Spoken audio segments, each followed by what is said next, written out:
अस्सलाम वालेकुम। मेरा नाम हमज़ा हफीज़ है। मैं एक मेडिकल स्टूडेंट हूँ। आज की वीडियो उन लोगों के लिए जो लोग रोज़ सुबह उठकर थकन महसूस करते हैं। दिन भर काम करने के बाद लगता है कि जैसे उनकी बॉडी के अंदर एनर्जी बिल्कुल ख़त्म हो गई है। उनका चीज़ों में फोकस कम हो गया है, स्टेमिना पहले जैसा नहीं रहा और आप सोच रहे हैं कि ये सिर्फ एज का असर है। सच ये है कि हर वीकनेस उम्र की वजह से नहीं होती। बहुत दफ़ा बॉडी को सिर्फ सही न्यूट्रिशन और स्ट्रेस सपोर्ट की ज़रूरत होती है।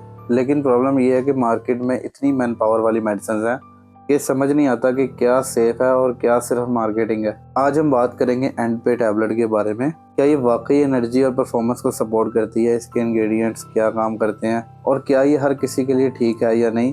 वीडियो को अंत तक लाजमी देखिएगा। आपको सिंपल अल्फाज में इसका पूरा मैकेनिज्म समझाऊंगा। एंड पे टैबलेट के अंदर मल्टीपल इंग्रेडिएंट्स होते हैं, जिसमें rhodiola rosea extract, folic acid, biotin और जिंक ग्लूकोनेट शामिल है। ये कोई हार्मोनल स्टीरॉइड या फिर इंस्टेंट पावर वाली डेंजरस मेडिसिन नहीं है, बल्कि एक सपोर्टिव सप्लीमेंट है जो बॉडी के नेचुरल सिस्टम को मजबूत करती है। सबसे पहले इसके अंदर मौजूद रोडियोला रोजिया जो है वो एक अडेप्टोजेनिक हर्ब है। अडेप्टोजेंस वो नेचुरल सब्सटेंस होते हैं जो कि बॉडी को स्ट्रेस हैंडल करने में मदद करते हैं।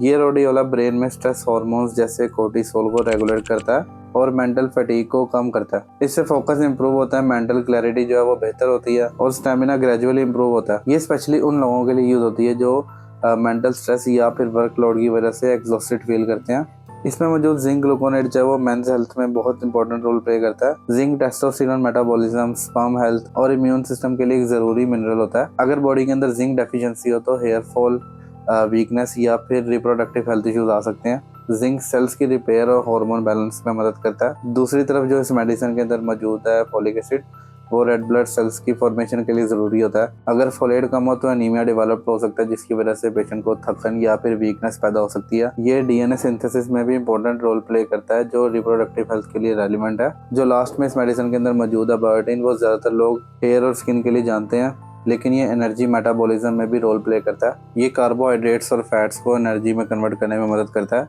जिससे बॉडी की ओवरऑल हेल्थ और परफॉर्मेंस जो है वो बेटर होती है। सिंपल अल्फाज में ये टैबलेट बॉडी को 3 मेजर एरियाज में सपोर्ट करती है। नंबर 1 पर मेंटल हेल्थ में, जिससे मेंटल स्ट्रेस कंट्रोल में आता है। दूसरे नंबर पर एनर्जी प्रोडक्शन में और तीसरे नंबर पर मेंस रिप्रोडक्टिव और हार्मोनल सपोर्ट में।